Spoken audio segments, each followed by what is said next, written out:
Let us now take a look at the timeline of the French Revolution till the events we have discussed as of now.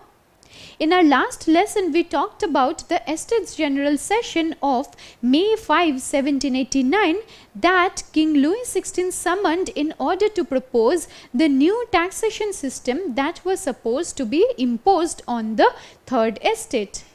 Now, the members of the Third Estate found it very unfair and discriminatory, which is why the Third Estate came up with an alternative voting system through which they believed that their say would be of any significance in the Estates General. Now, the first and the second estates had no intention of paying any taxes, which is why they were quite happy and satisfied with the imposition of taxes on the Third Estate solely. And when the Third Estate saw that it was not able to make its presence felt, it now proclaimed itself as the National Assembly on June 17, 1789. Now, these are the events that we have discussed in our previous lesson. In this lesson, we will now find out how King Louis XVI responded to this act of the establishment or the proclamation of the National Assembly in June 1789. Now, the French monarch found this proclamation of the National Assembly very despotic and bold on the part of the Third Estate, because French monarch Louis XVI believed that the Third Estate was now directly opposing his rule, and he had to shield his authority. He had to maintain his power over the French population, which is why he did not acknowledge the National Assembly's presence. And when the National Assembly now wanted to meet at its meeting hall, it was not able to do so. Why do you think it was so?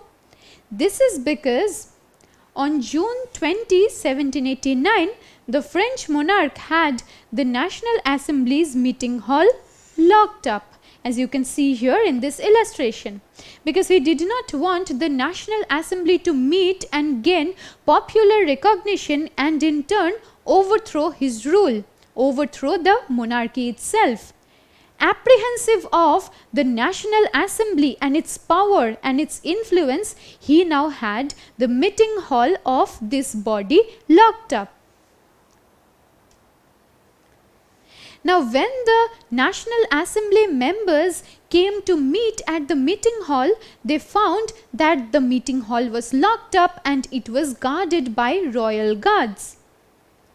On the one hand, they were very dissatisfied and infuriated with the monarch's drastic step of locking up the National Assembly's meeting hall.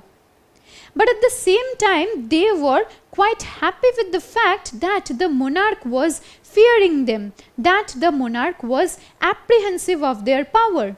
Which is why the National Assembly now made it very clear that they were not willing to retreat. They were not willing to give up. Though their meeting hall was locked up, on that same day itself, these people now went to a tennis court. Now, I am sure you are wondering, why did these people suddenly go to a tennis court? Did they want to play a match before raging a revolution? Most definitely not. This is because they went to a nearby tennis court in the Versailles Palace to have their meeting. From this, you can understand how determined these people of the National Assembly were.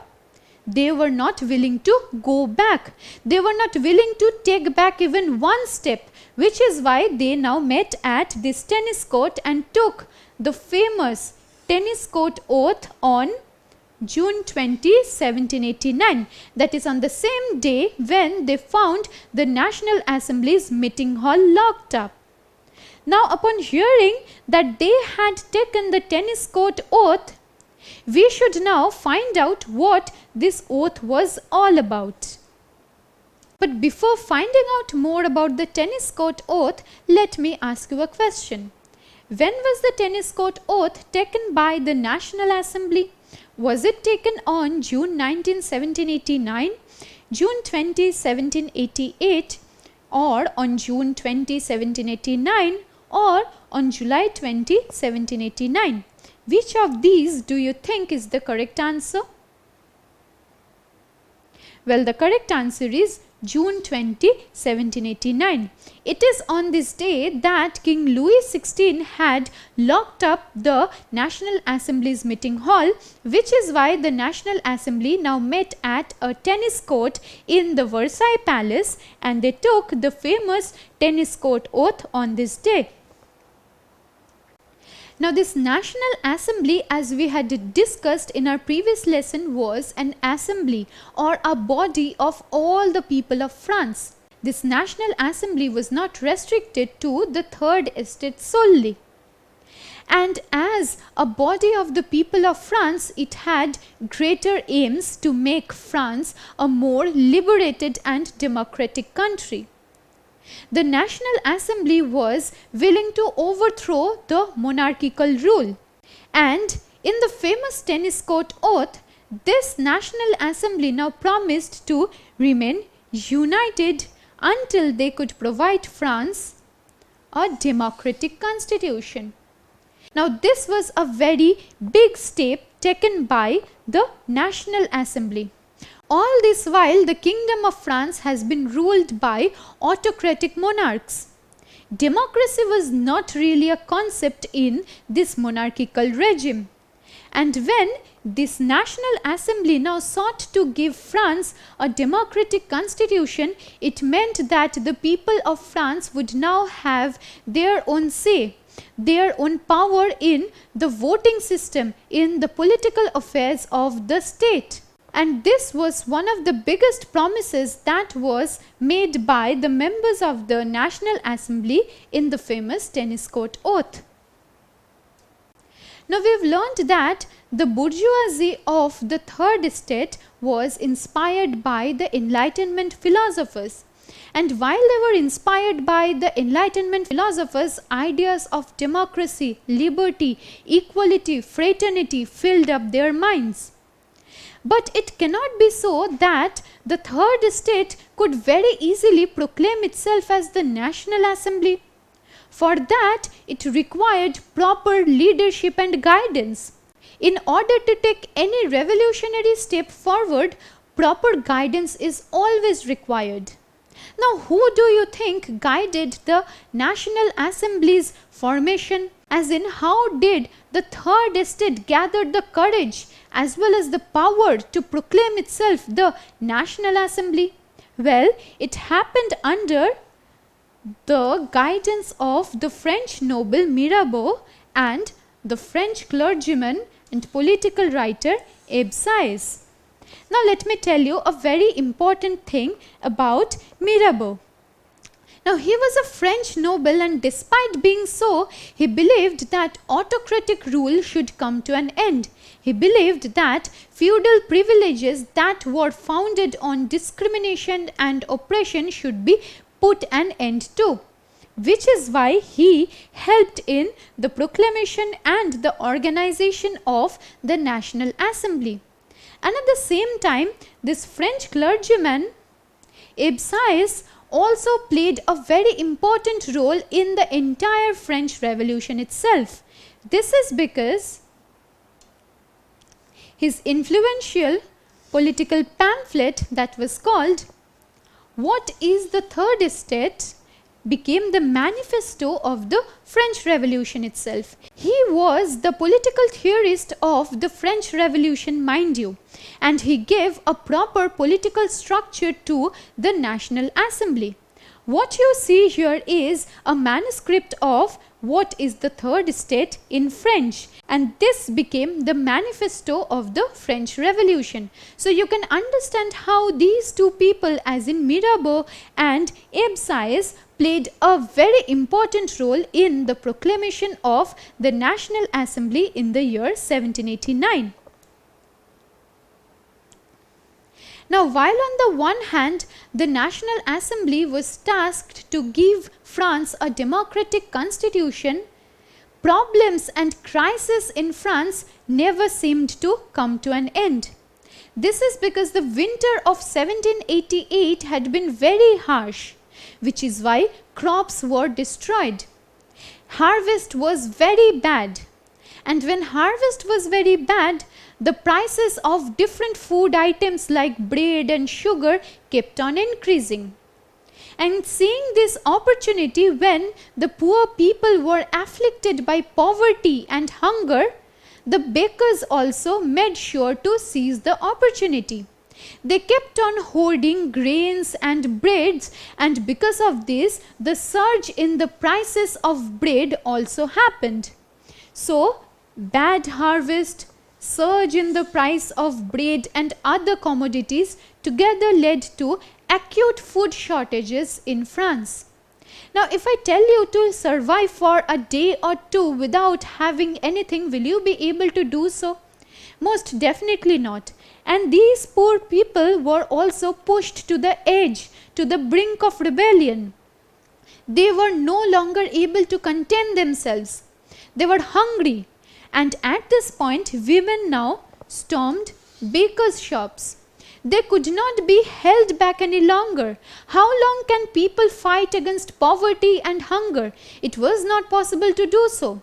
So France was going through an acute crisis, be that in terms of the political system or in terms of the economic systems.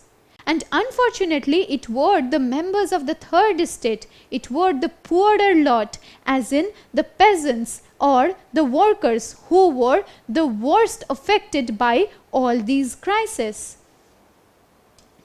Now, desperate enough, these people now could no longer contain their anger. These people were now taking the shape of revolutionaries, and finally, on July 14, 1789, the angry masses stormed the Bastille prison, which they saw as the symbol of oppression. I'm sure you still remember that discussion we had on the Bastille prison. The Bastille prison was the state prison where any opponent, any political opponent or any person whose ideas did not accord with that of the French monarch was sent. And this over time became the symbol of oppression to the French masses. All they wanted to do is tear down this huge building, and that they did. Finally, on July 14, 1789, they stormed the Bastille prison, and this officially marked the outbreak of the French Revolution. So finally, on 14th July 1789, the revolutionaries asked the guard of the prison to surrender or be stormed. Now this commander was not willing to surrender, which is why these people were angered. They now started a fight against the royal guards. This prison was torn down, it was stormed, and all the prisoners were freed from the prison. In fact, the commander himself was killed. And this marked the outbreak of the French Revolution. Now, with the official outbreak of the French Revolution, power over France now went outside the hands of the French monarch Louis XVI. He realized that he will no longer be able to hold back the revolutionaries through very easy ways. And when this was happening, the people were already fighting against hunger and food shortages. And during this time also spread among people a rumor. What was that?